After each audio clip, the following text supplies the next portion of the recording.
The first person to be inducted will be Les Pyette. And before he receives his award and induction, we're going to ask somebody to come up here and introduce him.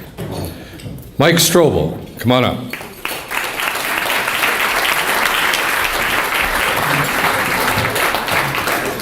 Thank you, Ian. We're here to honor a really great newsman, two great newspapermen, in fact. And, you know, in this crowd, there's probably no higher accolade than great newspaperman. I've known Pyette for 30 years, since he hired me at the Calgary Sun, where he was the editor-in-chief. And he taught me many things, and he gave me many things, including a very firm belief in reincarnation. I mean, if Pyette isn't the second coming of Elvis Presley, then I don't know what to believe in anymore. I mean, everybody knows that Les is a big Elvis fan, but he's kind of the Elvis Presley of newspapering. I mean, there was a few years ago, some guy came in off the streets, and he had this picture from Graceland, Elvis's old house in Memphis. And there was this kind of shadowy figure behind a screen door on this thing. And of course, the speculation was that, you know, maybe this was the ghost of Elvis. It was a very slow news day. So Lester took it and splashed it across 2 pages with the screaming headline, "Elvis lives?" Like Elvis Presley, Pyette is a showman. He's like an impresario. He's kind of like the P.T. Barnum of the newspaper business. One of the best guys at that I ever knew. Anybody remember the Amazing Randy? The Amazing Randy was a magician, kind of a half-assed Houdini, who again came in off the street one day, and Lester was running the show into the Sun newsroom, and you know, Randy was looking for a little ink, and Lester was looking for a story, and he convinced Randy to see if he could escape from the newsroom, from the office safe. Big safe there, which hasn't been used by anybody in years. well, Randy, if you'll pardon the expression, wasn't all he was cracked up to be, and he couldn't get out of the damn thing. And you know, he's running out of air, and they had to get the firefighters to break open the safe. Well, Randy almost died, but Lester got his front page, and I don't think the publisher of the day liked that very much either. But again, the circulation guys loved it. Like, as you can tell, I mean, it's the newsroom Pyette that I like. It's the editor Pyette that I like. But as most of you know, it's funny, for a guy who pissed off publishers for all those years. He spent the last third of his career as a publisher at the Toronto Sun, at the Calgary Sun, at the National Post, at the London Free Press, and so forth. Pretty good career for a guy who grew up poor in the Sioux. One of, I think, 7 kids, Lester, in a 2-bedroom house, I think you told me one time.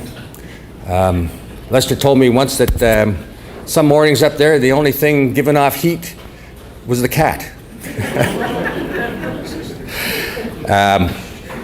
But Lester sure heated up the newspaper business in this country, and he made his mark. He left his brand on the newspaper business and on a lot of us who were lucky enough to be along for the ride. I mean, you're the greatest thing that happened to me in my career, Lester, and I'm proud to know you. I'm proud to work with you, and I'm very proud to help usher you into the News Hall of Fame. Ladies and gentlemen, Les Pyette.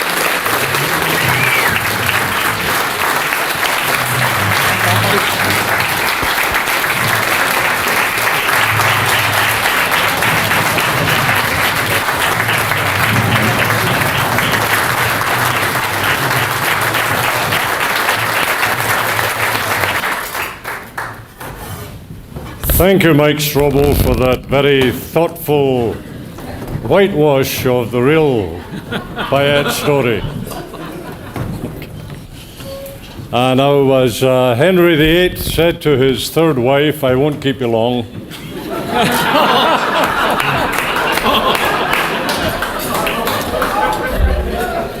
This is the quote plaque that will join 117 others since 1966, and it will go on the Wall of Fame as soon as my good friend John Hundrick finds a wall to put them on. Right, John? So it's my great pleasure, ladies and gentlemen, to read this award inscription for our friend Les. Know all ye by these presents that Les Pyette, editor-publisher, has been named a member of the Canadian News Hall of Fame, October 16, 2013. This champion of the newsroom helped the sun shine across Canada during his 41-year career in the news business. Les, welcome. Thank you. Thank you very much. Congratulations.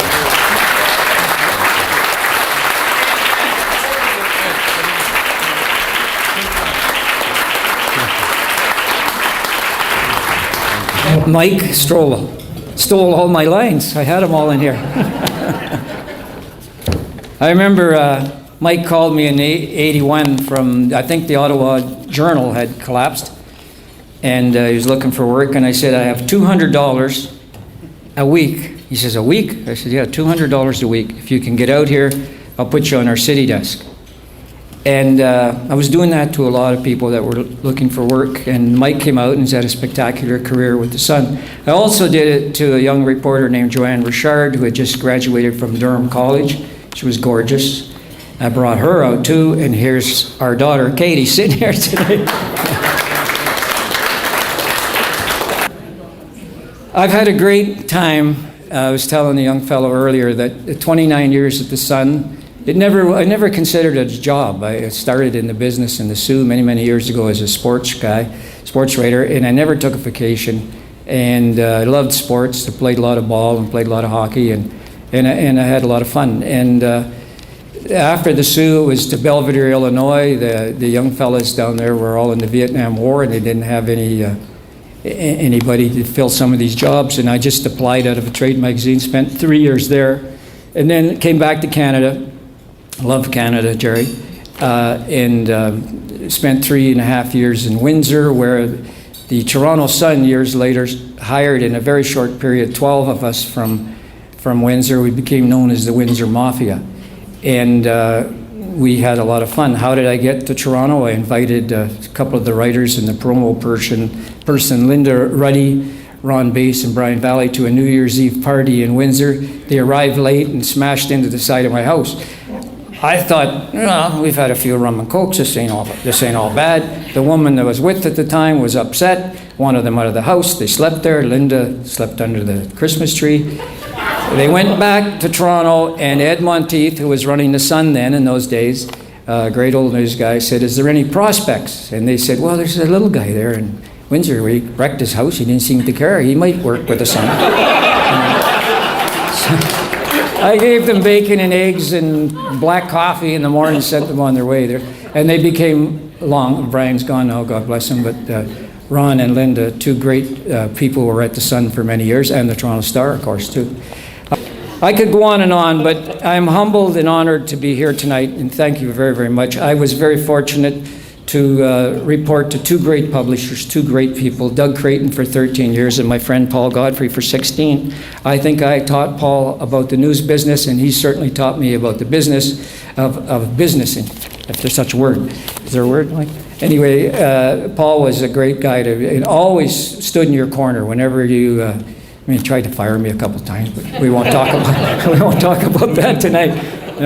When I was given a major award in Calgary with the B'nai B'rith folks, Paul flew out. He didn't have to, but he flew out from Toronto to Calgary because he didn't believe it, and he gave a great presentation, and I think I spoke after and told a group of 700 friends that. Those are very nice, all the words that he said. But last week in the Toronto office, he called me a schmuck. Now, what does that mean? Sort of thing. Anyway, we went on and on. But Paul was great, 16 years. And like I said earlier, I mentioned Bill Dempsey, who was a good friend who was a longtime executive at Bose Publishing and then the Sun Media. And then Trudy, who Tom McMillan, sitting over here, saved my life in Calgary one night, in Las Vegas one night too. some of the things that we did in the newspaper business are not for print. Trudy straightened me out after an all-night editorial meeting with the Edmonton Sun. And I'll always thank you, and thank you for that, Trudy, and told me to grow up a bit. And I've tried. I still haven't got any taller, but I've tried to grow up, and I've tried to be a good dad and a good father to these children. Like I mentioned, I have 6 daughters and 2 sons and 4 grandchildren. There may be another one in Japan, but every time he calls, I don't understand what he's saying. Thank you.